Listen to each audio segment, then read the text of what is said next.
Bagamat walang indikasyon na nakalabas na ng bansa, target ng pamahalaan na makakuha ng red notice mula sa International Police laban sa negosyanteng si Atong Ang na may warrant of arrest dahil sa kaso ng missing sabongeros.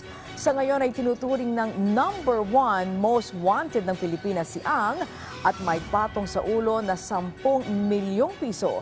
Si Ryan Lesigas sa sentro ng balita.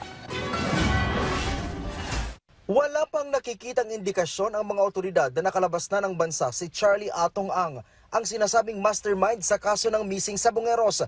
Pero ang Department of the Interior and Local Government isasama na ang pangalan ni Ang sa Interpol Red Notice. Layo nitong mabilis na maaresto ang pugante sakaling makalusot ito palabas ng bansa. Pag-check po namin, wala naman po siyang recent na departure sa aming record. So, dapat nandito po siya. Sabi ng DILG, #1 most wanted na sa Pilipinas ang business tycoon. He is accused of killing maybe about 100 missing sabongeros. Itinuturing din itong armed and dangerous ng DILG.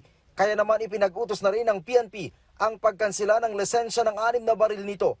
Kahit sabihin na na-cancel ang kanyang firearms, si Atong po ay bumibiyahe nang hindi kumukulang ng 20 ang bodyguard lagi. Sanay po yan sa marahas na pagharap sa mga otoridad, sanay po yan sa marahas na paraan para masolusyonan ang kanyang mga problema. Ayon kay DILG Secretary John Vic Rimulya, tuloy-tuloy ang pagsusuyod ng mga otoridad sa kanyang mga ari-arian para isilbi ang warrant of arrest, kabilang sa mga properties na nagalugad na ng Criminal Investigation and Detection Group ay ang bahay nito sa Pasig, Mandaluyong, Batangas at Laguna. There are properties, ma'am, na minomonitor namin. Some are under his name, some are not. Actually, mahaba po kasi ang ng panahon ng paghahanda ni Mr. Atong. That's why there are certain properties na nakagamit siya po ng dami. But we're continually monitoring. Porsigido aniya ang pamahalaan na mahuli sa lalong madaling panahon si Ang.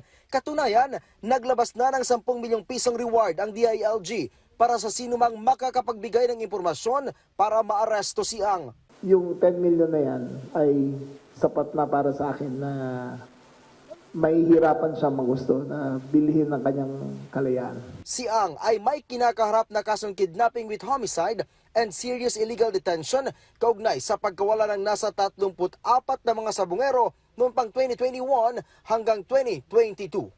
Ryan Lesigas para sa Pambansang TV sa Bagong Pilipinas. Samantala, naglabas na rin ng arrest warrant ang Lipa City, Batangas Regional Trial Court, Branch 13, laban sa business tycoon na si Atong Ang at 20 iba pa. Ito ay para rin sa kasong kidnapping with homicide kaugnay ng mga nawawalang sabongero. Tulad ng naunang warrant na inilabas ng Santa Cruz, Laguna RTC, non-bailable ang kaso at sa pag-aresto sa mga akusado, pinapayuhan din ang pagsusuot ng body-worn cameras ng mga otoridad.